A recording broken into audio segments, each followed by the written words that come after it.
Il est 7h40, Nikos Aliagas, l'heure de retrouver Jean-Michel Apathy. Jean-Michel Apathy, arrêtez de nous faire languir, dites-nous tout. Qui sera le prochain ministre de l'Intérieur? Alors parlons de ce remaniement, effectivement. Le remaniement sera large. Par exemple, l'agriculture et la culture changeront de titulaire. Mais l'enjeu du remaniement, c'est quand même, et ça reste quand même, le ministère de l'Intérieur. Depuis le début de cette séquence, Édouard Philippe pousse la candidature de Gérald Darmanin, actuel ministre des Comptes publics, c'est-à-dire du budget.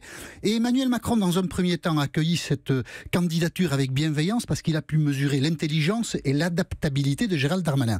C'est autour d'Emmanuel Macron que ça a tout de suite coincé, parce que des visiteurs du soir, des amis d'Emmanuel Macron lui ont dit, mais enfin, Darmanin, il a deux défauts. D'abord, il est de droite, il paraît que c'est pas bien, et après, il est très copain avec le Premier ministre, et le nommer place Beauvau, c'est un peu contester l'autorité du président de la République. Donc, lui ont-ils dit à Emmanuel Macron, il faut que tu te réappropries cette nomination du ministère de l'Intérieur, du ministre de l'Intérieur. Et là, ils ont poussé la candidature de Christophe Castaner, actuel secrétaire d'État chargé des relations avec le Parlement. Christophe Castaner, qui selon eux aurait plusieurs qualités, il est de gauche, c'est très bien, il est macroniste de la première heure et il est ami avec Édouard Philippe, ils s'entendent très bien tous les deux, donc ça fait beaucoup de qualités sur le papier. Le petit problème qui a fait hésiter Emmanuel Macron, c'est que peut-être Christophe Castaner paraît un peu léger pour le poste ou un peu étroit pour le costume.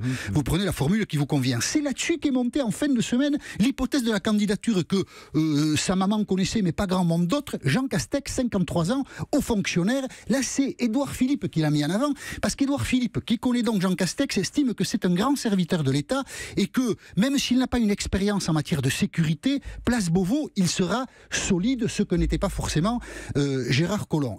Emmanuel Macron n'était pas contre, même s'il n'a pas envie de nommer un technicien à Beauvau. En revanche, Emmanuel Macron n'a pas du tout aimé ce qu'il a lu dans le journal du dimanche, c'est-à-dire le nom de Jean Castex. Et il a un peu grondé son Premier ministre en lui disant un remaniement, ça ne se fait pas dans les journaux. Ouais. Et donc, de l'avis général, l'hypothèse de Jean Castex a un peu de plomb dans l'aile, voire beaucoup de plomb dans l'aile. On en est là au 7e jour. Parce que ça fait 7 jours, c'était mercredi dernier, que Gérard Collomb a passé le flambeau à Édouard Philippe. Et en général, dans la Bible en tout cas, on se repose le 7e jour. Ça veut donc dire que le remaniement, on va le connaître aujourd'hui ou au plus tard demain matin avant le Conseil des ministres. Et donc Gérald Darmanin sera le prochain ministre de l'Intérieur. Sauf si c'est quelqu'un d'autre.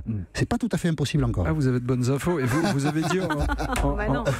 vous avez dit, ça fait rire Céline Kalman. Oui, la chute, elle a fait rire, mais elle était faite pour ça. Hein. Vous prenez vos précautions, vous avez raison. Vous avez dit aussi qu'on allait remplacer la ministre de la Culture, si j'ai bien entendu. Culture, agriculture, oui. On sait qui c'est, ministre de la Culture? Castex. Culture, agriculture, ça va changer. Et voilà. Jean-Michel Apathy, c'est tous les matins sur Europe 1 à 7h40.